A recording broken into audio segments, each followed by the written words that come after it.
नमस्कार दोस्तों। Sexual health education पे भारत में आज भी हम खुलकर बात नहीं करते। ना ही हम ऐसा समझते हैं कि जो हमारे आसपास के डॉक्टर हैं, जो एक्सपर्ट्स हैं, उनके पास जाना भी हम प्रेफर नहीं करते। कहीं ना कहीं इस वजह से कई ऐसे केसेस होते हैं हमारे भारत के अंदर जो अमूमन तौर पर हम अखबारों में, न्यूज़ चैनल्स पे आए दिन देखते रहते हैं। कारण एजुकेशन ही है। और कहीं ना कहीं मैं अपने इस चैनल के माध्यम से ये कोशिश कर रहा हूँ कि आप तक वो इन्फॉर्मेशन डायरेक्टली आपके घर तक पहुँच सके।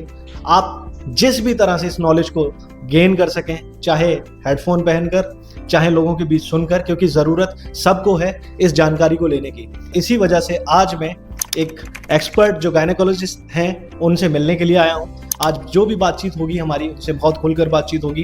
कोशिश करेंगे कि आप तक सारी इन्फॉर्मेशन बहुत क्लियरली पहुंच सके और हर चीज़ को आप बारीकी से समझ सको।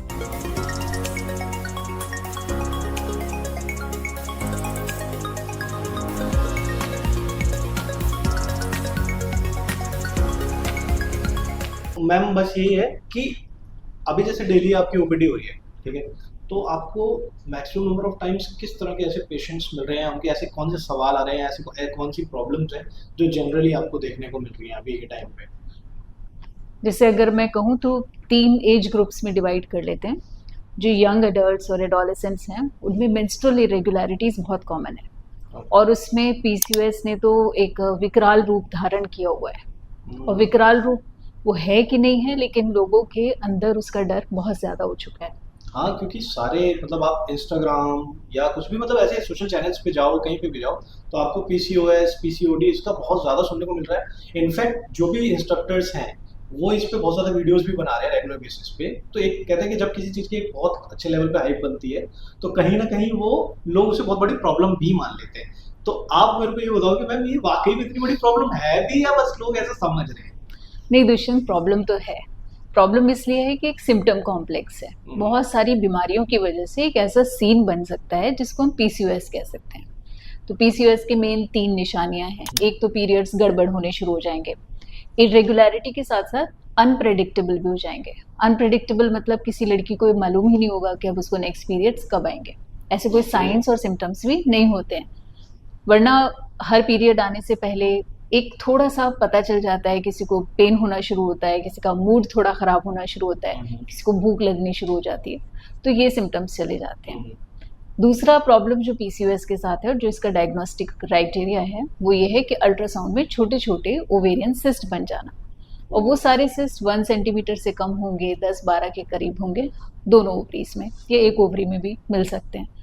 और तीसरा है कि जो चेहरे पर एक्ने और बहुत ज़्यादा बाल जिनके आ जाते हैं, शरीर पर बाल आ जाते हैं, मेल टाइप की ओबेसिटी हो जाती है। जैसे आपने देखा होगा कि फीमेल्स के फैट एरियाज बड़े स्पेसिफिक होते हैं, ब्रेस्ट, थाइज, हिप्स, लेकिन अगर उनको टमी के अराउंड अगर फैट आना शुरू हो जाता है तो उसको मेल पैटर्न ओबेसिटी बोलते हैं। इसी तरह से हेयर थिनिंग या मेल पैटर्न बॉल्डनेस होना शुरू हो जाता है। तो इन 2 में से कोई भी इन 3 में से 2 क्राइटेरिया होने पे पीसीओएस हम जब बोलेंगे, जब हम इसके सब बाकी के सारे जो रीजंस हैं उसको रूल आउट करा देते हैं। अब जो आपने मुझसे बात पूछा, यहीं पे इसका इंटरेस्टिंग पार्ट बनता है कि ये फीचर्स तो आ गए, बिना ये रूल आउट किए कि और कोई चीज़ भी इसके लिए रिस्पॉन्सिबल है कि नहीं है, पीसीओएस की डायग्नोसिस बन जाती है। फिर खेल शुरू होता है डॉक्टर बदलने का, इंटरनेट देखने का, दवाइयाँ ट्राई करने का, यूट्यूबर्स की वीडियो देख के उसकी रेमेडीज देखने का।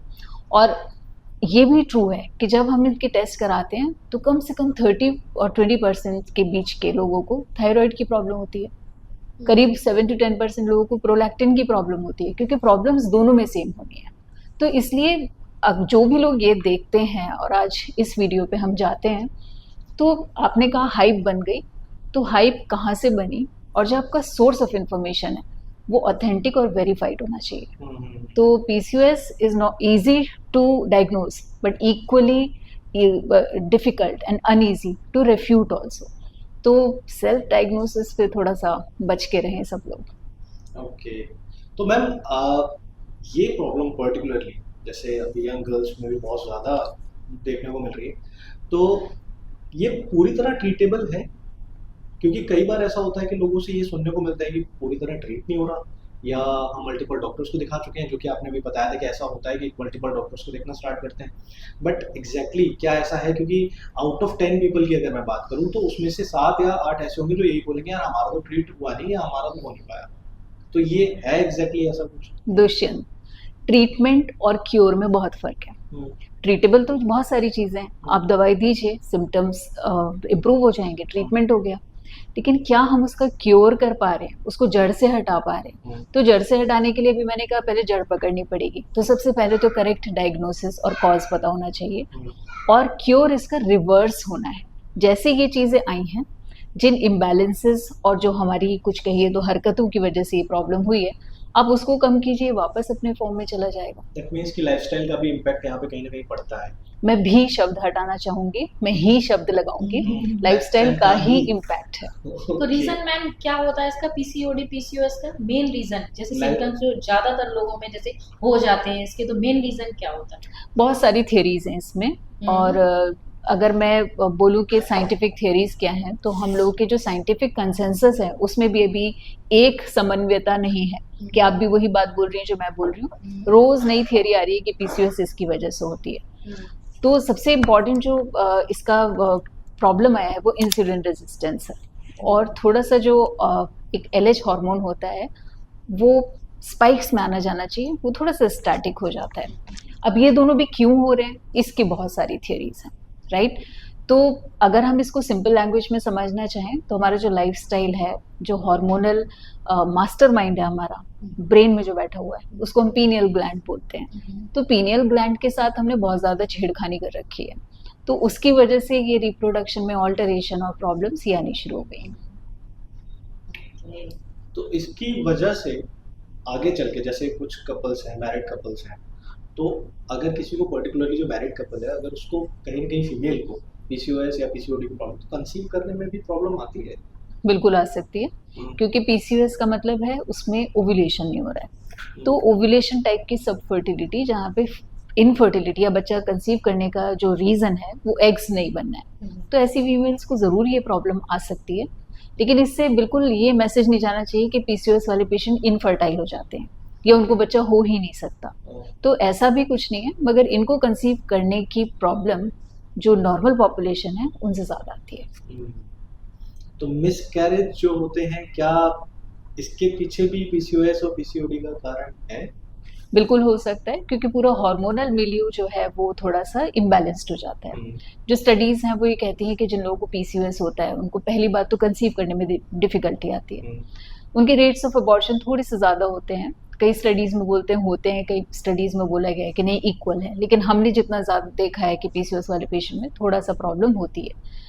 दूसरा है, इन पेशेंट को डायबिटीज़ होने के चांसेस बहुत होते हैं, प्रेगनेंसी में भी और लेटर लाइफ में भी। और अगर हम इससे आगे निकलेंगे तो एंडोमेट्रियल हाइपरप्लेजिया और एंडोमेट्रियल कैंसर, यानी कि यूट्रस का जो हाइपरप्लेजिया और कैंसर है, वो भी पीसीओएस एक रिस्क फैक्टर है उसके लिए भी। तो अगर हमें अभी के लिए भी सब ठीक है, आगे के लिए ये एक रिस्क फैक्टर है जो हम रिवर्स कर सकते हैं। और जिन लड़कियों को पीसीओएस होता है उनको इसीलिए अपना डाइट, लाइफस्टाइल और वेट बहुत इम्पोर्टेंटली मैनेज करके रखना होता है। Okay. जैसे स्टार्टिंग एज में जैसे जनरली ये चीज लोगों को समझ में आ रही है, जैसे कम एज में लोगों में मतलब कि पीसीओडी पीसीओएस हो जाता है, अगर वो ये जानना चाहें कि जैसे इस चीज से हम बच सकते हैं तो क्या कर सकते हैं? बिल्कुल बच सकते हैं।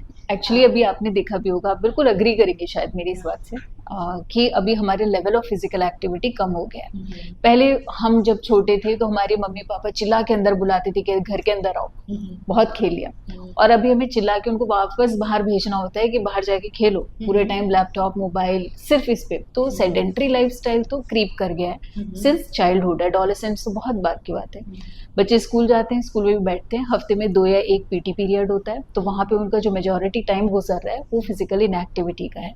घर आते हैं वो इतने थके होते हैं कि वो सो जाते हैं।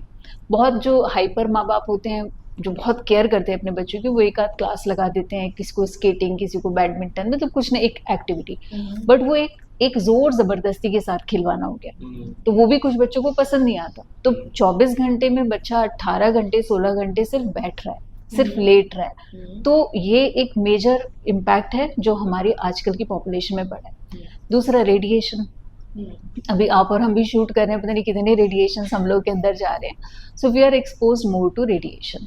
और तीसरा है एंडोक्राइन डिसरप्टर्स। एंडोक्राइन डिसरप्टर्स वो माइक्रो मॉलिक्यूल्स होते हैं जो आपके हमारे एनवायरनमेंट में हमें बिना बताए होते हैं, और वो हमारे एंडोक्राइनोलॉजी सिस्टम के साथ काफ़ी खिलवाड़ करते हैं। For example plastic, micro plastic. अभी आपने एक पानी की बॉटल पी थी, उसमें कितना प्लास्टिक अपने शरीर के अंदर लिया वो नहीं पता। हम लोगों ने लिपस्टिक्स लगा रखी हैं, वी डोंट नो हमने क्या अपने चेहरे पे लगाया हुआ है, कितनी इसकी एब्जॉर्बेबिलिटी है, खाने के साथ कितना अंदर जा रहा है। आपने नेल पेंट नहीं लगाया हुआ, लेकिन अक्सर इसका भी बहुत शौक होता है, और नेल आर्ट्स के तो भी बड़े प्रचलन हो गए हैं। पेंट्स जो दीवारों पे लग रहे हैं, कारपेट्स जिन पे हम बैठे हैं, सब में ये वाले मॉलिक्यूल्स हैं। और एक बात जो मुझे रिसेंटली तो नहीं कहूँगी, लेकिन जब मुझे पता चला तो मुझे बड़ा अफसोस हुआ था कि जो डीओड्रेंट्स और परफ्यूम्स होते हैं, इनमें भी अच्छी खासी मात्रा में EDCs होते हैं।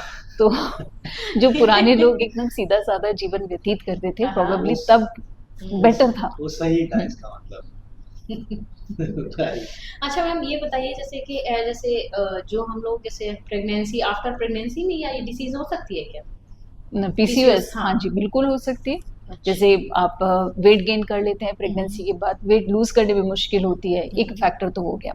दूसरा फैक्टर हुआ कि प्रेगनेंसी में आपके कुछ ऐसे रीजंस रहे हो कि आप बेड रिडन काफ़ी देर तक रह गए हो, तो आपका लाइफस्टाइल चेंज हो गया है। फिर ये बड़े एक मतलब मैंने अपने पेशेंट्स में देखा है, खुद अपनी लाइफ में एक्सपीरियंस किया है कि आप रात में नहीं सो पाते हैं, छोटे बच्चे के साथ दिन में सोते, तो आपका लाइफ साइकिल वैसे भी स्लीप साइकिल ऑल्टर हो जाता है, खाने के प्रेफरेंसेस चेंज हो जाते हैं। तो इन सब के चलते भी PCOS लेटर लाइफ में भी पॉसिबल। अबॉर्शन मैम एक ऐसा टर्म है जो बहुत ज़्यादा फैमिलियर लोग हैं, और कहीं ना कहीं ऐसा देखा गया है कि जो कपल्स अर्ली एज पे मतलब इंटिमेशंस या इंटरकोर्स होता है, तो वो ऐसे डिसीजन ज़्यादातर लेते हैं। जैसे लिव इन की भी बात करूँ, लिव इन रिलेशंस वगैरह, क्योंकि अब उस पर भी लीगलाइज सारी चीज़ें हो गई हैं, 18+ हो आप तो ऐसा। तो फिर भी कहीं ना कहीं आज के यंग कपल्स है ना मैम, कहीं ना कहीं ऐसी गलती कर रहे हैं कि वो अबॉर्शन के नाम पे किट्स वगैरह जो है मार्केट में इजीली अवेलेबल है, इजीली एक्सेसिबल भी हैं, तो वो इजीली कंज्यूम कर लेते हैं। तो इसका एक बैड इम्पैक्ट आगे चल के अगर वही पर्टिकुलर फीमेल जो है उस पर पड़ेगा, उसकी मतलब अगर वो कंसीव करती है आगे चल के, तो क्या इसका कोई बैड इम्पैक्ट पड़ता है या इसकी वजह से कोई प्रॉब्लम्स आती हैं आगे चल के? क्योंकि किड्स वगैरह ऐसा कहा जाता है कि मेडिसिन अल्टीमेटली कहीं ना कहीं बहुत हार्मफुल होती है बॉडी के लिए, प्रेगनेंसी के लिए जो भी हम कंसीव करते हैं मैम उस पे। तो दुष्यंत, पहले तो हम इस प्रेगनेंसी से निकल लें। ओवर द काउंटर प्रेस्क्रिप्शन लेकर अबॉर्शन करना बिल्कुल अनसेफ है। जो बच जा रहे हैं इसको बार बार लेके, वो बहुत लकी हैं। मगर हमारे पास पोस्ट अबॉर्टल हेमरेज, सेप्सिस बहुत पेशेंट्स आते हैं, इनकम्प्लीट अबॉर्शन, फिर हमें इमरजेंसी में उनका सर्जिकल इवैक्यूएशन यानी सर्जिकल अबॉर्शन करना होता है। तो आप जो बात पूछ रहे हैं वो आगे की है, मैं जो बात करना चाहूँगी अभी फिलहाल की है। आपने काउंटर से बिना कंफर्म किए कि प्रेगनेंसी कितनी बड़ी है और कहाँ पर है, दवाई खा ली। अब एक तो उस जो ड्यूरेशन की प्रेगनेंसी है वो उस लायक थी कि उसको मेडिसिन से निकाला जाए, पहला। तो उसमें कॉम्प्लिकेशन के रेट्स बहुत ज़्यादा हो जाते हैं। सेकंड है कि अगर वो इनकम्प्लीटली नहीं निकल पाता है तब आप क्या करेंगे? तो पेशेंट जब तक हमारे पास पहुंचती है तब तक वो बहुत ज़्यादा ब्लीड कर चुकी होती है, फिर ब्लड ट्रांसफ्यूजन और ये सारे कॉम्प्लिकेशंस आते हैं। और तीसरा, एक आपके चैनल के थ्रू मैं एक यहीं पे बात बताना चाहूँगी, एक टॉपिक प्रेगनेंसी। इसीलिए अल्ट्रासाउंड मैंडेटरी है कंफर्म करने के लिए कि प्रेगनेंसी बैठी कहाँ पर है। अगर वो यूट्रस के अंदर है, अबॉर्टिफिकेशन पिल काम करेगी। वो यूट्रस के बाहर किसी बहुत कारण होते हैं कि ट्यूब में लगी रह जाती है, तो उसको ट्यूबल एक्टोपिक प्रेगनेंसी बोलते हैं। उसमें लगातार मेडिसिन आप खा रहे हैं, अबॉर्शन नहीं हो पा रहा है, तो दूसरी बार किट ला के खिला दी गई, ये कॉमन हिस्ट्री होती है। और फिर अल्टीमेटली क्या होता है, वो ट्यूब फट जाता है, अगेन फिर जानलेवा कंडीशन हो जाती है, बचाना भी मुश्किल हो जाता है ऐसे पेशेंट्स को। तो OTC का आइडिया कंफर्टेबल ज़रूर है, कन्वीनियंट ज़रूर है, लेकिन उतना ही खतरनाक भी है। तो सिर्फ एक डॉक्टर से कंसल्टेशन करने के बाद, एक अल्ट्रासाउंड लेने के बाद ही आई थिंक ये सेफ है, क्योंकि अबॉर्शन आपका लीगल राइट है। अगर आप एडल्ट हैं तो आपका लीगल राइट है अबॉर्शन। अगर आपको कंटिन्यू नहीं करना है, अनवांटेड अनइंटेंडेड प्रेगनेंसी है, तो गवर्नमेंट ने आपको इतने क्लॉजेस दिए हैं, इतनी सुविधाएं दी है कि आप कहीं पर भी जाके ये आप अबॉर्शन अपना राइट क्लेम कर सकते हैं। लेकिन पता नहीं मैम ऐसा क्यों है कि अभी भी यंग कपल्स ना इस चीज को लेके बड़ा डरते से हैं। कहीं ना कहीं उनको ऐसा लगता है कि अगर चले गए एज मैटर बहुत ज्यादा करता फिर है ना वो उनको कि लगता है एज कि मतलब कि क्या है अभी मतलब कि 18 प्लस है तो चलो ठीक है एडल्ट हो गए हैं वो राइट से किसी डॉक्टर से कंसल्ट कर सकते हैं। अगर -18 है तो वो नहीं जा सकते, डायरेक्ट मेडिकल से परचेज किया उन्होंने किट और दे दिया। तो उन बच्चों को कॉन्ट्रासेप्शन यूज करना चाहिए, क्योंकि ये तो एक देखिए स्टिग्मा का हमेशा से ही टॉपिक रहा है सेक्सुअल इंटरकोर्स। और अभी तो फिर भी हम बहुत ओपन हो गए हैं सेक्स की बात को करते हुए, sexual health, sexual choices, sexual preference, हम सब की बात कर रहे हैं। लेकिन स्टिग्मा कहीं ना कहीं हमारी सोसाइटी में हमारे पीछे पीछे चलता ही है। तो अगर बच्चों को ये नहीं लगेगा कि अगर मैं किसी डॉक्टर के पास जाऊंगी और वो डॉक्टर बिना मुझसे इधर या उधर के सवाल पूछे जो मुझे चाहिए वो मिल जाएगा, तो वो ज़रूर जाएंगे। और डॉक्टर्स की तरफ से ये उनका राइट समझ के हम उनको देते हैं। कभी कोई इस तरह का हैरेसमेंट हम लोगों के पार्ट पे नहीं आता है कि आपने क्यों किया या आपको नहीं करना चाहिए था। तो कोई मॉरल पॉलिसिंग, मॉरल लेक्चरिंग कुछ नहीं होती है, क्योंकि आपका राइट है, आप आके लीजिए। लेस देन 18 के लिए तो हम यहाँ पे बात नहीं करेंगे, क्योंकि वो तो फिर मतलब जो नॉन एडल्ट्स होते हैं तो उनके लिए हमारे रूल्स, लीगल एक्शन सब बिल्कुल डिफरेंट हो जाते हैं। बट मोर देन 18 आप एडल्ट हैं, आपकी चॉइस है, डॉक्टर के पास जाएं, सेफली अपना राइट क्लेम करें। मैम यूटेरस फाइब्रॉइड्स का मतलब एक अभी मैक्सिमम नंबर ऑफ टाइम्स एक एज के बाद अभी सुनने को बहुत ज़्यादा मिलता है। तो मैम ये जो फाइब्रॉइड्स जो डेवलप होते हैं तो वो भी लाइफस्टाइल का ही इम्पैक्ट है या फिर कुछ अदर रीजंस होते हैं जो, क्योंकि ये ऐसा कहा भी जाता है कि आगे चल के क्या ये कैंसरस सेल्स में कन्वर्ट हो जाते हैं, ऐसा है? फाइब्रॉइड होने के रीजंस कुछ तो हमें पता है और कुछ बिल्कुल ही नहीं पता। तो जो पता है वो ये कि एक जेनेटिक कॉज हो सकता है, कुछ रेसेस और एथनिसिटीज़ में ये ज़्यादा पाया जाता है। हमारे यहाँ काफ़ी फीमेल्स को होता है। परसेंटेज की बात करें तो लगभग 25% फीमेल्स को लाइफ में एक ना एक बार एक फाइब्रॉइड का मतलब एक डायग्नोसिस मिल ही जाती है। और दूसरे रीज़न सर कि ये हार्मोन्स जो हमारी बॉडी में होते हैं, एस्ट्रोजन और प्रोजेस्टेरॉन, उससे भी ये थोड़ा ग्रो कर सकते हैं। लेकिन किसके एस्ट्रोजन प्रोजेस्टेरॉन हर किसी की बॉडी में है, ये हार्मोन तो हर महिला के अंदर है, लेकिन कुछ लोगों को डेवलप होता है, कुछ को नहीं होता है। इसलिए इसमें जेनेटिक थ्योरी एडेड है, कुछ क्रोमोसोम्स हैं जो इसके लिए रिस्पॉन्सिबल है। द गुड पार्ट इज कि 50% से ज़्यादा जो फाइब्रॉइड्स होते हैं उनके कोई लक्षण नहीं होते हैं और वो चुपचाप पड़े रहते हैं। आपने अल्ट्रासाउंड कराया, किसी वजह से फाइब्रॉइड निकल आया। द बैड पार्ट इज उससे लेके जो एंग्जाइटी होती है कि ओ बच्चेदानी में ट्यूमर है या गांठ है या रसौली है, अब क्या करें। दौड़ लगती है फ़ौरन की डॉक्टर साहब ये निकाल दीजिए, बच्चेदानी ही निकाल दीजिए, फाइब्रॉइड निकाल दीजिए, कुछ तो ऐसा दे दीजिए जिससे कम हो जाए। तो जो एसिम्टोमेटिक फाइब्रॉइड्स हैं, यानी कि जिन फाइब्रॉइड्स के कोई लक्षण ही नहीं है, तो उनको ट्रीट करने की ज़रूरत नहीं है। मतलब जिनसे कोई मतलब फर्क भी नहीं पड़ेगा, बॉडी मतलब आप जैसे वो नॉर्मल फंक्शन कर रही है, वो कुछ नहीं कह रहा आपको। ओके, ठीक है।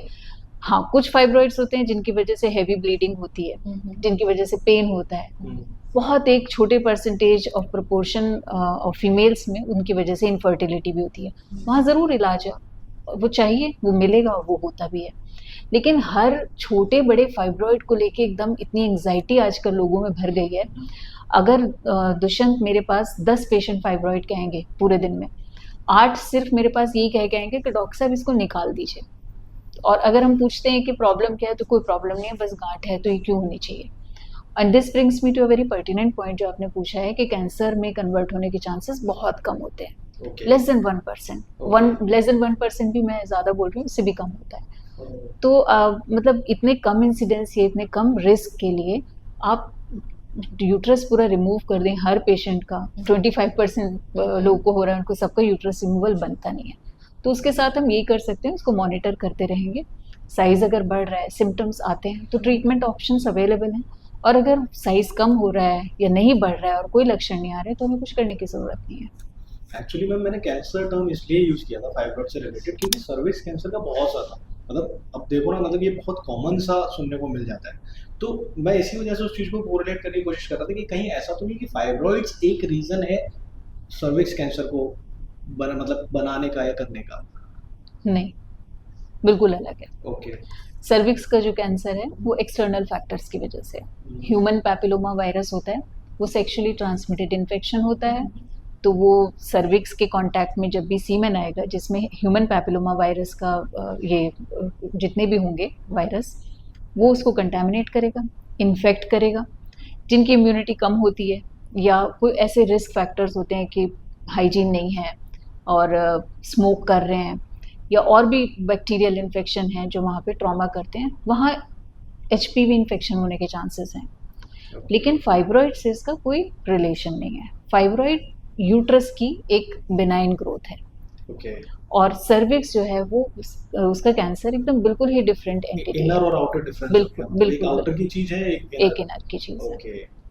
जनरली अभी हमारे फैमिली मेंबर है, एक बड़े ताऊ जी के जो लड़के हैं, उनकी वाइफ है, सेम प्रॉब्लम उनको है। अब जैसे मेरी मदर इन लोग को तो जो था ना फाइब्रॉइड से हो गया, उनका तो यूट्रस रिमूव हुआ। जैसा कि आपने बताया ना, लोग एकदम से डर जाते हैं कि फाइब्रॉइड जैसे हो गया है तो जैसे ब्लीडिंग होने लगती है जैसे, और किसी को कोई प्रॉब्लम नहीं। अब ये चीज़ हम लोग डिफरेंस नहीं कर पाते हैं कि क्या मतलब कि प्रॉब्लम आ रही है, मतलब कि पता चल गया फाइब्रॉइड है तो रिमूव कराना ही कराना है, ट्रीट कराना ही कराना है। जैसा कि आपने बताया, अगर उससे कोई प्रॉब्लम नहीं हो रही है मुझे, तो मतलब कि छेड़छाड़ करने की जरूरत ही नहीं है, उसको ऐसा ही रहने दीजिएगा।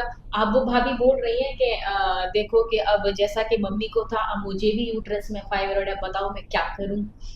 तो मुझे भी ये चीज नहीं पता थी, अब मैं क्या बताऊं। अब आपने बताया था, एक्चुअली हम लोगों ने बता तो पाऊंगी कि आप कुछ मत कीजिएगा, अगर आपको प्रॉब्लम हो रही है तो आप रहने दीजिएगा और दिखा लीजिएगा, और नहीं हो रही तो आप ऐसे ही रहने दीजिएगा उसको। तो थैंक्स टू इन्फॉर्म।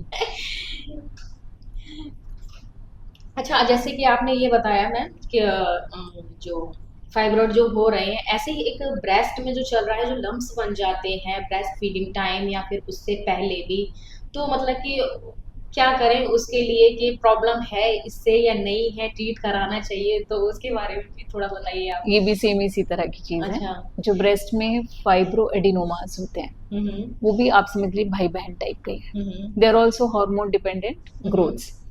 अब इसमें भी यही, जैसे ही गांठ महसूस हुई अल्ट्रासाउंड कराने भाग जाएंगे। हाँ सेम है ना, 2 सेंटीमीटर का फाइब्रोएडिनोमा होगा, निकलवा दो, जरूरत नहीं है जब तक कि वो सिम्टम्स नहीं कर रहा है या बहुत बड़ा नहीं हो रहा है। बड़ा भी मतलब वो सर्जरी करने वाला जो सर्जन है वो एक्सपर्ट है, वो उसकी सलाह के बिना नहीं रिमूव होना चाहिए।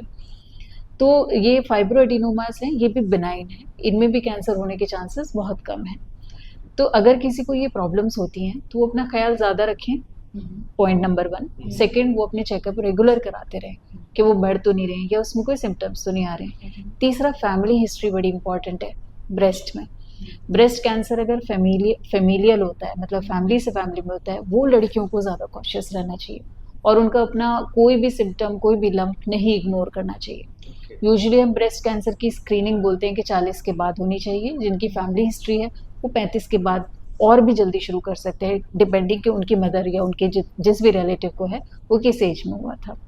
तो ब्रेस्ट लम्प्स जो होते हैं यंग एज में होने वाले, जैसे एडोलेसेंट्स में होते हैं, ज़्यादातर बेनाइन होते हैं। लेकिन 20-25 साल के बाद हर लड़की को बड़ा सावधान हो जाना चाहिए। ये नहीं सोचना चाहिए कि कैंसर है तो मतलब लेटर एज की बीमारी है। ब्रेस्ट कैंसर, सर्वाइकल कैंसर दोनों ही यंग एज में भी पॉसिबल है। तो खुद से अपने ब्रेस्ट का एग्जामिनेशन हर महीने, एक क्लिनिशियन द्वारा अपने ब्रेस्ट का एग्जामिनेशन हर साल, और मैमोग्राफी 40 से 45 की उम्र के बाद आप ज़रूर कराना शुरू करें। यही एक मैं कहूँगी कि हमारे पास ऑप्शन है जिससे हम ब्रेस्ट कैंसर को जल्दी स्क्रीन करके डिटेक्ट कर सकते हैं। ओके।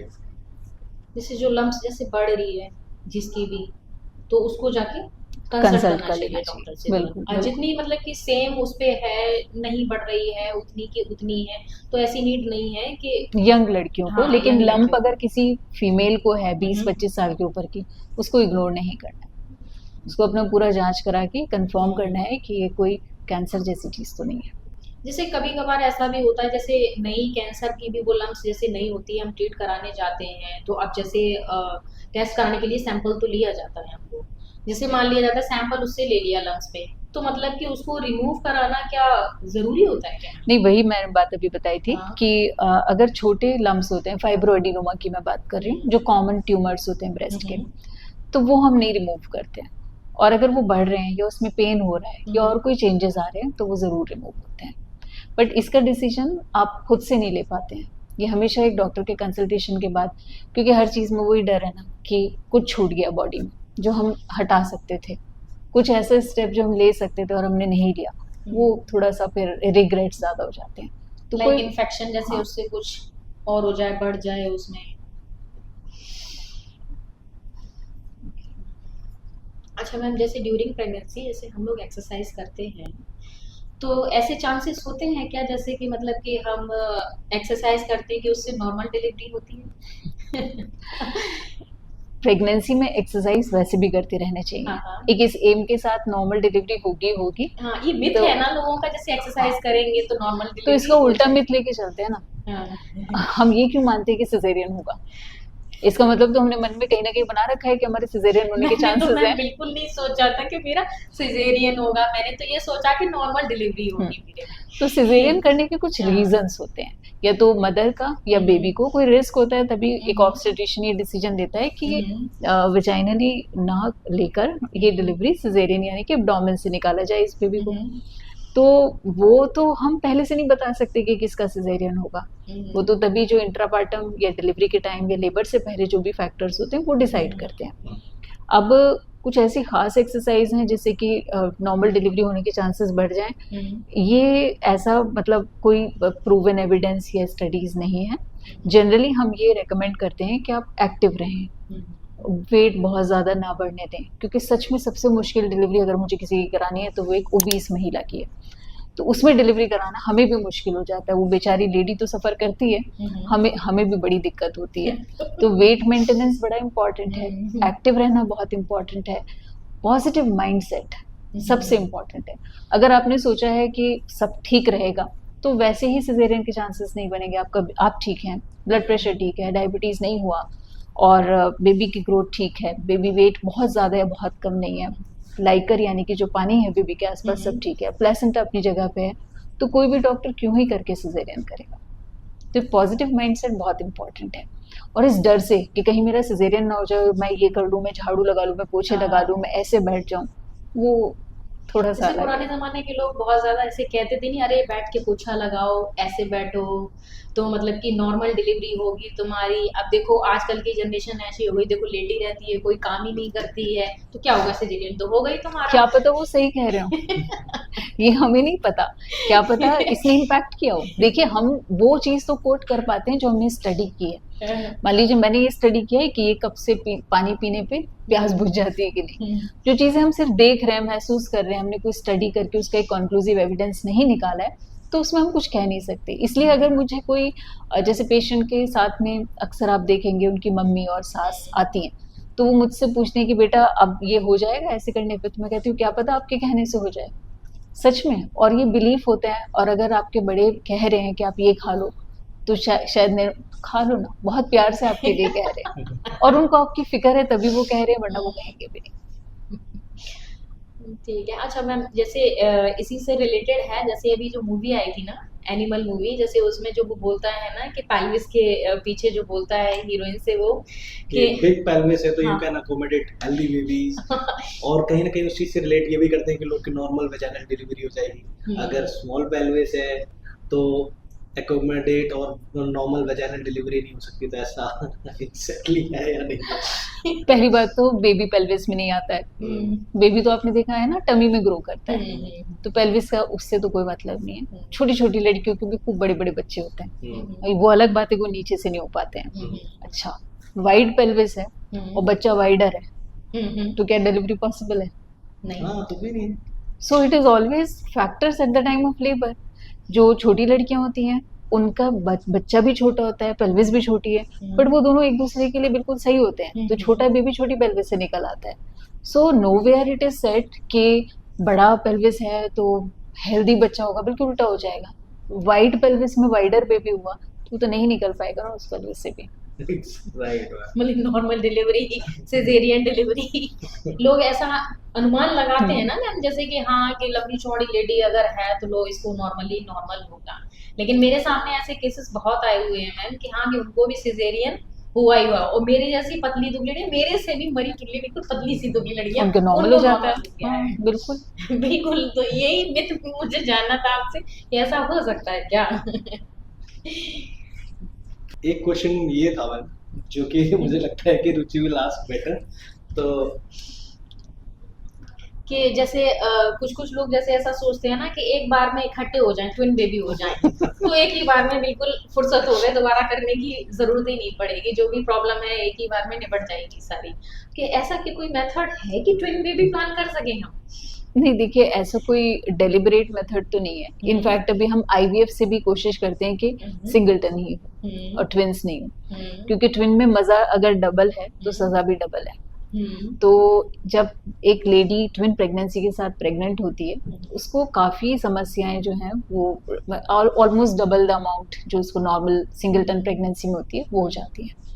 ब्लीडिंग होने के चांसेस डिलीवरी के बाद, जल टाइम से पहले डिलीवरी होने के चांसेस, पानी बढ़ना, बच्चे उल्टे हो रहे हैं, ऑपरेशन के चांसेस। अभी तो हम बात करें कि नॉर्मल डिलीवरी कैसी हो, तो ऑपरेशन होने के चांसेस ज़्यादा बढ़ जाते हैं।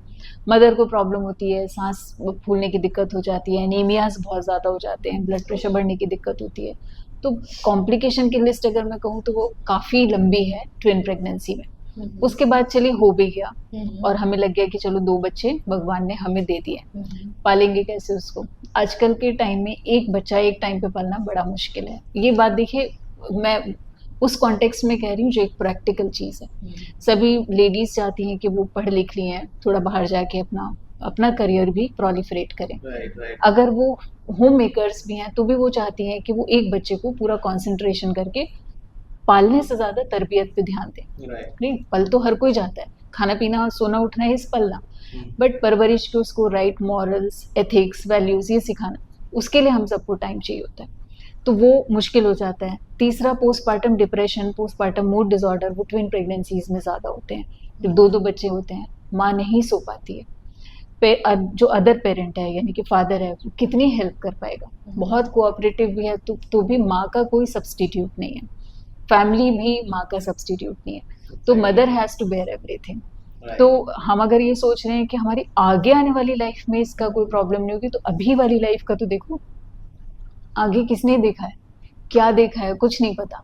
तो जो अभी का है, लेट्स कॉन्सेंट्रेट ऑन दैट। एक हेल्दी, जॉयफुल, अच्छी सी प्रेगनेंसी, अच्छा सा बेबी, अच्छा आउटकम, उसको हम अच्छी तरह देख पा रहे हैं, पाल पा रहे हैं, और फिर बहुत अच्छे से अगर ज़रूरत लगी तो दूसरा प्लान कर पा रहे हैं।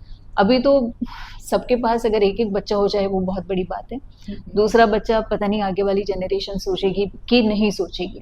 और अभी तो वक्त का तकाजा भी है कि हम सबको मतलब जितना मिनिमम अपना फैमिली साइज हो सके, पॉपुलेशन बूम पे है इंडिया में, तो हर चीज़, ह्यूमन रिसोर्सेज सबसे ज़्यादा है, बाकी के रिसोर्सेज अभी आप देखिएगा डिप्लीशन की तरफ ही जा रहे हैं। तो not only for ourselves but for our country, but for our planet, हमें थोड़ा फैमिली साइज लिमिट करने पे भी ध्यान देना होगा। तो ये जो मज़े आ रहे हैं ना, ये मज़े होते नहीं हैं, लोग काफ़ी सज़ा दे के जाते हैं। मेरे को तो एक में ही सजा पता चल गई है, क्योंकि दूसरा प्लान कर लो, मैंने कि अभी तो नहीं, दूसरा प्लान अभी नहीं करेंगे, इसको ही पाल के मैं थक गई हूँ अभी। अब जैसे कि मैम ऐसा होता है ना, जैसे बेबी प्लान हमने कर लिया, अभी रिसेंटली बेबी हमारा है, तो कितने टाइम के बाद हमें सेकंड बेबी प्लान करना चाहिए? ये तो 3 इयर्स तो मिनिमम है। 3 इयर्स आपको इसलिए नहीं कि कुछ आप बहुत तीर मार लेंगे, 3 इयर्स इसलिए कि आप मेंटली बहुत प्रिपेयर्ड हो जाएंगे, ठीक है। सो कुछ लोग अभी मानते हैं कि 5 इयर्स का डिफरेंस होना चाहिए, क्योंकि बाय दैट टाइम पहला वाला स्कूल जाने लगेगा, तो थोड़ा सा घर पे एक सुकून का माहौल हो जाएगा, राइट, वो भी अभी सोच रहे हैं। सो 3 to 5 इयर्स एक ऑप्टिमम डिफरेंस है, उससे ज़्यादा भी नहीं करना चाहिए, क्योंकि आप हर चीज़ से गुजर चुके होते हैं।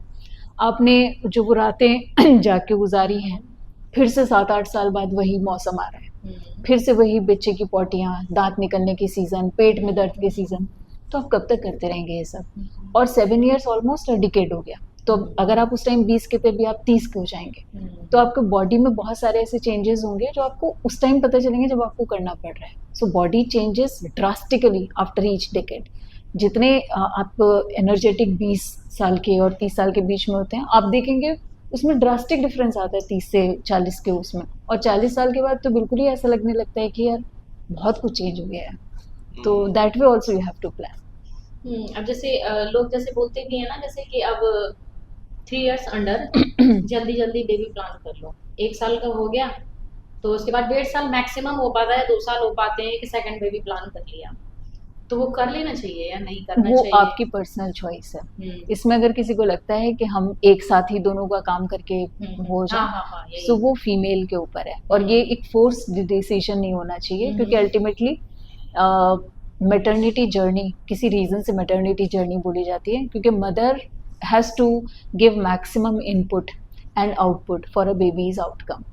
तो मदर का अगर इसमें एग्रीमेंट है, वो physically, mentally, emotionally, socially capable है, तो शी कैन, अदरवाइज इसको ना आप एक बोझ की तरह मत लीजिए दूसरे बच्चे को। आपका जो एक बच्चा है वो बहुत प्यारा है, आप उसको पूरा प्यार दीजिए, प्यार दे दे के थक जाएं, तब आप देखिए कि आपके पास और के लिए प्यार बचता है, तब आप सोचें। तो जैसे कम टाइम में जैसे बेबी प्लान है, तो हेल्थ इशू भी बहुत ज्यादा होते बिल्कुल होंगे, बिल्कुल बिल्कुल मेंटली बिल्कुल। और बॉडी से भी रिलेटेड बहुत ज्यादा इशू, जो मतलब कि 3 साल में हम प्रिपेयर हो पाते हैं ना, थोड़ा मेंटली भी और थोड़ा फिजिकली भी, तो वो तो नहीं हो पाते होंगे। तो लेडीज की तो हेल्थ और वेल्थ तो वैसे भी गई, बिल्कुल। इतने टाइम में तो वो तो बचेगी ही नहीं, बहुत टाइम बाद उभर पाएगी फिर तो, इस हिसाब से तो वो, क्योंकि हार्मोनल इम्बैलेंसेस का एक बहुत बड़ा वो है जी हाँ, मतलब इस पूरे फैक्टर में। तो क्या ऐसा हो सकता है कि कोई भी लेडी जो उस चीज़ से सफ़र कर रही है, पोस्टमार्टम बेसिकली जिसे कहते हैं, तो हार्मोनल इम्बैलेंसेस का रहता है, तो क्या वो बैलेंस कर सकती है अपने पर्टिकुलर लाइफस्टाइल को चेंज करके, उस चीज़ को मेंटेन कर सकती है? हार्मोनल इम्बैलेंस पोस्टपार्टम में, जब बेबी की डिलीवरी हो जाती है, बहुत होता है। पोस्टपार्टम का पूरा मूड डिसऑर्डर्स का स्पेक्ट्रम है, वो शुरू होता है पोस्टपार्टम बेबी ब्लूज से। आपने नाम सुना होगा कि बस अच्छा नहीं लग रहा, एक आप मदर से मिलेंगे, हाँ भाई खुश हो, तुम्हारे बेटा हो गया है, बेटी हो गई, हो गया ठीक, शी इज़ नॉट हैप्पी। उसके बाद आता है पोस्टपार्टम डिप्रेशन। डिप्रेशन में वो ना बेबी को देख रही है, ना हस्बैंड को देख रही है, बड़ा है बच्चा, उसको कोई मतलब नहीं है। फिर आता है पोस्टपार्टम साइकोसिस। ऐसे भी केसेस आते हैं जब बच्चे को मार देती है माँ, या हस्बैंड के पीछे मतलब कुछ तो इंस्ट्रूमेंट लेके घूमती है, तो वो बिल्कुल साइकोसिस वाली कंडीशन आ जाती है। और अगर ये हम इस टाइम ट्रीट करें तो भी चांसेस हैं कि बाद की लाइफ में भी परसिस्ट करें। तो मूड डिसऑर्डर्स तो बहुत प्रेवलेंट है, और बेबी ब्लूज तो अराउंड 50-60% लड़कियों को होते हैं। मतलब उनको बेबी को देख के पहला तो ख्याल ये आता है बच्चा ठीक है, ठीक हुआ। जेंडर के बड़े इश्यूज होते हैं। सेकंड है, बहुत कॉमन है, उससे वो बहुत इफेक्ट करता है। तो ये जेंडर वाला तो हाँ, मतलब ये एक नेचुरल ह्यूमन टेंडेंसी भी है। अगर किसी की बेटी है पहले, तो उसको लगता है बेटा हो जाए, या पहला ही बेटा हो जाए, बड़ी मतलब उनको लगता है मेंटलिटी में वो हो ही नहीं पा वो रही, हम नहीं सुधर ही चेंज पा रहे, भारत तो चेंज उभर नहीं पा कर रहा। पा रहे। सेकंड है कि लड़की को ये लगता है कि मैं पहले जैसी अट्रैक्टिव नहीं रही, बॉडी पूरी चेंज हो गई है, और इमीडिएटली डिलीवरी के बाद तो पेट भी थोड़ा सा बाहर ही रहता है, पूरी बॉडी आप तो जानते ही हैं जो लोग प्रेग्नेंट हो चुके हैं कि कितना बॉडी में चेंजेस आते हैं। तो हम अपने पार्टनर के लिए अट्रैक्टिव रह गए कि नहीं रह गए, अपने लिए तो छोड़ ही दो, शीशे में देखेंगे अरे हम मुंह सूजा हुआ है, किसी के पिगमेंटेशन हो गया है, कि अब तो हम अच्छे ही नहीं रहे। तीसरा है कि आपने अपनी सास से कहा कि मम्मी पानी पिला दीजिए, और मम्मी ने कहा बेटा मैं अभी लेके आती हूँ। वाकई में वो अभी लेने गई, वो मुझे पानी नहीं पिलाना चाह रही, चली गई बहाना बना के। ये सारे थॉट प्रोसेस आने लगते हैं। जो आपके पार्टनर की आपको पहले बात नॉर्मल लगती थी कि मैं मीटिंग अटेंड करके आऊँगा, अभी वो आपसे बोल दे मीटिंग अटेंड करके मेरे लिए तो टाइम ही नहीं है इसके पास, बच्चा क्या हो गया, इसने मुझे टाइम देना बंद कर दिया। सो ये जो स्पेक्ट्रम है ये इन्हीं सारी चीज़ों का है, और इसमें हार्मोन्स बहुत इंपॉर्टेंट रोल प्ले करते हैं। तो जैसे जैसे बॉडी से हार्मोन्स डिप्लीट करते जाते हैं, इसके चांसेस ऑफ रिवर्सल होते जाते हैं।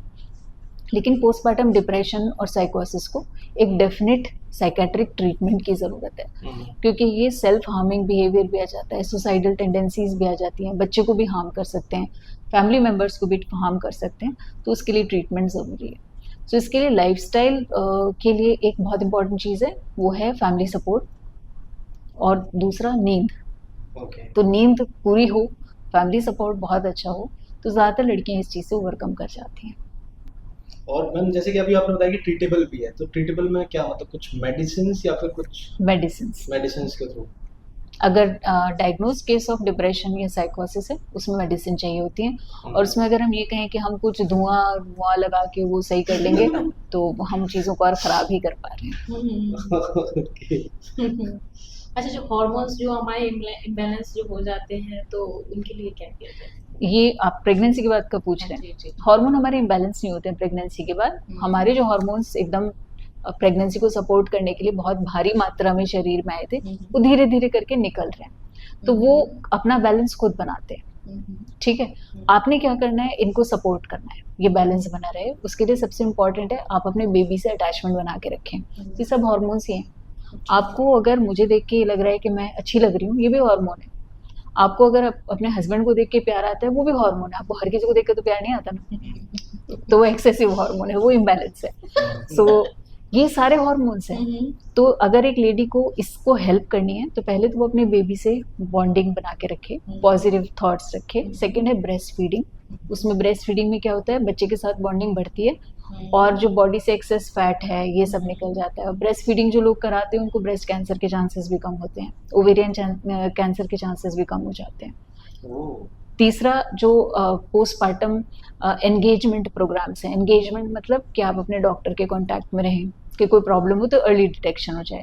दूसरा है कि पोस्टपार्टम फिजियोथेरेपी, ये एक सेकेंड फॉर्म ऑफ एंगेजमेंट है, जिसमें पेल्विक मसल्स जो हैं वो लूज हो जाती हैं, तो उनको सही टाइम पे टाइटन अप करना, उनकी एक्सरसाइज बताना। टमी बाहर आ जाती है, डाइवेरिकेशन ऑफ रेक्टस मसल्स जो होती हैं, जो बॉडी ये 6 पैक ऐप जहाँ पे बनते हैं, तो वो लूज हो जाती है हम लोग की, उसको टाइटन अप करना। वेट लॉस, क्योंकि बॉडी पॉजिटिव बॉडी इमेज भी बहुत इंपॉर्टेंट है, तो उससे वो पॉजिटिव बॉडी इमेज और कॉन्फिडेंस वापस आता है। और तीसरा है सही खाना खाना। सही खाना, लोग सोचते हैं मिर्च नहीं खानी, नमक नहीं खाना, वो बिल्कुल उबले बेकार से खाने पे आ जाते हैं, तो वो नहीं करना है। सास मम्मी अगर कुछ कह रही हैं कि तो ठीक है, उनकी बात रेस्पेक्ट के लिए, बट आपको न्यूट्रिशियस खाना खाना है। सो न्यूट्रिशियस खाने में सब आता है, फ्रूट्स आते हैं, ड्राई फ्रूट्स आते हैं, प्रॉपर मील्स आती हैं, पानी बहुत अच्छी तरह पीना है। तो वो टाइम आपकी बॉडी में से सारी एनर्जी ले चुका होता है, तो आपको वो एनर्जी वापस देनी है। तो बोन मिनरल्स सारी डिप्लीट हो जाती हैं। बच्चा कहाँ से बना है, एक सेल यहाँ और एक सेल वहाँ, 3 किलो का हो गया, कैसे? कुछ तो लिया ना उसने आपके शरीर से, वो वापस अपने शरीर को दीजिए। जैसे अभी पता नहीं किसी ने मुझसे, पता नहीं नाम मुझे याद नहीं आ रहा, अभी बात की थी, जैसे ऐसा होता ना कि एक एज लिमिट होती है, जैसे प्रेगनेंसी के बाद जो भी कैल्शियम है, जो भी हमारी बॉडी से विटामिन वगैरह है, जो नहीं, मतलब ये एक एज 30 हो या कितनी 35 हो, तो वो अपने आप रिकवर कर लेती है बॉडी, ऐसा होता है क्या? ऐसा अपने आप रिकवर करना तो बिल्कुल, शरीर में हर चीज में हर सेल जो है वो रिकवरेबल होती है। जैसे आपका ब्लड रोज बन रहा होता है, आपकी एपिथेलियम रोज डिजेनरेट और रीजेनरेट हो रही होती है, लेकिन कैल्शियम अगर डिप्लीट हो गया बॉडी में, वो कहाँ से लेके आएगी, वो तो आपको देना पड़ेगा। तो खाने से मिल जाता है, जरूरी नहीं है कि टैबलेट लें, खाने में आप अपने कैल्शियम की क्वांटिटी ठीक रखिए, वो ठीक रहेगा। यानी डाइट हमें प्रॉपर लेनी पड़ेगी। मैम अभी कॉमनली ऐसा है, और हमारे मतलब आसपास में ही मतलब ऐसी चीज़ हुई है कि जिन्हें हम जानते हैं एज अ रिलेटिव, तो मेनोपॉज की सिचुएशन उनकी जो आई है, एक्सेसिव ब्लीडिंग होना अचानक से, और उसकी वजह से वो बहुत ज़्यादा लीजीनेस भी उनको होती है। तो हमें मतलब कैसे पता चलेगा एग्जैक्टली कि उसकी सिचुएशन जो है ज़्यादा वर्स है और अब हमें डॉक्टर के पास जाना चाहिए? मेनोपॉज, एक तो एज बड़ा इंपॉर्टेंट होता है। 45 के बाद हम मान के चलते हैं कि मेनोपॉजल पेरीमेनोपॉजल जो एबनॉर्मल यूट्राइन ब्लीडिंग है वो स्टार्ट हो सकती है। ये हो या ना हो, किसी भी कंडीशन में अगर हैवी ब्लीडिंग है, बहुत ज़्यादा दिनों के लिए ब्लीडिंग है, इरेगुलर साइकिल्स हैं, 2 साइकिल्स के बीच में ब्लीडिंग होती है, या सेक्सुअल कांटेक्ट बनाने के बाद ब्लीडिंग होती है, 100% डॉक्टर के पास जाना है। बिल्कुल भी इस चीज को डिसरिगार्ड नहीं करना है कि अरे मेरा तो महीना बंद होने वाला है, मैं क्यों जाऊं डॉक्टर के पास। और वो सालों तक ब्लीड करती रहती हैं, उनका हीमोग्लोबिन 3-4 पे आ जाता है, फिर सही करना तो दूर, मतलब बहुत आगे की चीज हो जाती है। तो मैक्सिमम क्या होगा, आपको डॉक्टर के पास, डॉक्टर कहेगा कि नॉर्मल है, उससे अच्छी कोई बात हो सकती है कि आपको आश्वासन मिल जाए। तो कहने का मतलब ये है कि इन सिम्टम्स को, साइकिल की इरेगुलरिटीज को आप सिर्फ एक पेरीमेनोपॉजल चेंज मान के पोस्टपोन ना करें, एक बार डॉक्टर से ओपिनियन जरूर ले लें। क्योंकि आजकल हम हमेशा कहते हैं कि आजकल ये हो गया, आजकल ये हो गया, वाकई में हो गया है। डिजीज का पैटर्न चेंज हो गया है, जो पहले लोग पतले होते थे वो अभी ओबेसिटी का इंसिडेंस बढ़ गया है, कैंसर का इंसिडेंस बढ़ गया है, तो जो बढ़ ही गया है तो हम थोड़ा केयर कर लें। Exactly ma'am.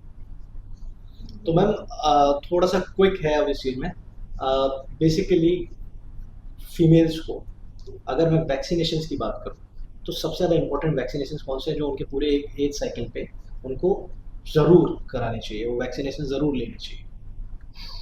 वैक्सीनेशन देखिए, जो एक यूनिवर्सल इम्यूनाइजेशन प्रोग्राम है इंडिया में, जो हम बच्चों को बाय द एज ऑफ 12-13 हम सारे वैक्सीनेशन प्रोग्राम्स कंप्लीट कर देते हैं, इररेस्पेक्टिव ऑफ जेंडर, लड़के लड़कियों दोनों का। उसके बाद आता है फीमेल्स में, एक तो ह्यूमन पैपिलोमा वायरस वैक्सीन है जो कैंसर सर्विक्स के अगेंस्ट प्रोटेक्टिव है।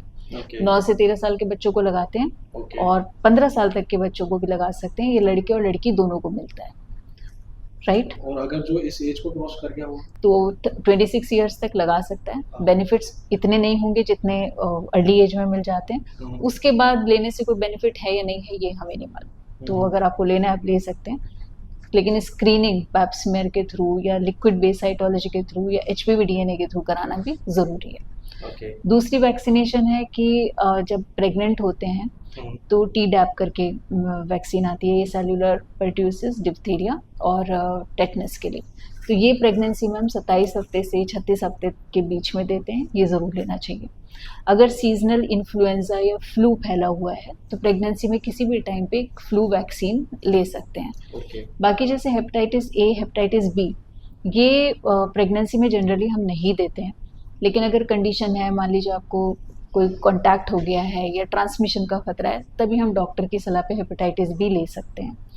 और मम्स, मीजल, रुबेला, हालांकि ये हम बचपन में सबको दे चुके होते हैं, लेकिन अगर इसका कोई डाउट है, नहीं लिया है, तो इसकी वैक्सीनेशन ज़रूरी है प्रेगनेंसी से पहले। तो वो हम चाहते हैं कि हमारी सारी फीमेल्स जो हों वो रुबेला एटलीस्ट इम्यून हो प्रेगनेंसी से पहले। एग्जैक्टली मैम, ये होता क्या है? मम्स, मीजल्स और रुबेला वायरल इन्फेक्शंस होते हैं। तो इससे अगर ये प्रेगनेंसी में ये इन्फेक्शन हो जाते हैं तो उससे बच्चे में कॉन्जेनाइटल जो डिफेक्ट्स हैं, डिफॉर्मिटीज़ हैं, वो बन जाती हैं। ये इंपॉर्टेंट कारण बन जाता है कि बच्चा अबॉर्ट हो जाता है, और अगर पैदा भी हो जाता है तो उसको कॉन्जेनाइटल रुबेला सिंड्रोम होता है। तो ये अच्छा नहीं है ना, कोई 9 मंथ्स अपने पेट में बच्चा रखे और उसका बच्चे में आँख में डिफेक्ट हो, सर में डिफेक्ट हो। तो ये इन्फेक्शन प्रिवेंट करने का बेस्ट स्ट्रैटेजी है कि महिला एक वैक्सीनेशन करा ले। लेकिन ये प्रेगनेंसी नहीं, प्रेगनेंसी में कॉन्ट्रा इंडिकेटेड है। इनफैक्ट अगर किसी ने MMR वैक्सीन आज लगवाई है तो हम कहते हैं कि 3 महीने, अगले 3 महीने तक प्रेगनेंसी अवॉइड करनी है। मतलब कि उससे पहले ही हम लोगों को वैक्सीनेशन कराना पड़ता है। मतलब वैक्सीनेशन का भी ऐसे डिफरेंशिएशन है कि अल्टीमेटली प्रेगनेंसी से पहले या ड्यूरिंग प्रेगनेंसी इनमें अलग-अलग तरीके की वैक्सीन। तो प्रेगनेंसी के दौरान सिर्फ 2 वैक्सीन जो मोटा सबको समझना चाहिए, तो फ्लू वैक्सीन होती है और एक ये जो Tdap वैक्सीन होती है, ये लगाते हैं। बाकी सारी वैक्सीन जो हैं वो सिर्फ डॉक्टर की सलाह पे अगर ज़रूरी है, जैसे कि हेपेटाइटिस B। कुछ वैक्सीन हम बिल्कुल नहीं लगाते हैं जो कि लाइव वैक्सीन होती हैं, जिसमें कि MMR, मम्स, मीजल्स, रूबेला वाली है।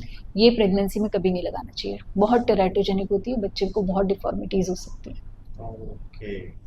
जैसे कि मैम आपने बताया, जैसे 9 से 13 तक जो वैक्सीन आपने बताया कैंसर से जो रिलेटेड है, क्या वो मतलब कि जो अभी इस ईयर में जैसे जो जिन लोगों को कैंसर है तो वो मतलब कि नहीं होगा वो वैक्सीन कराने के बाद? कैंसर प्रिवेंट करने के लिए होती है वैक्सीन, हुए कैंसर को खत्म करने के लिए नहीं होती है।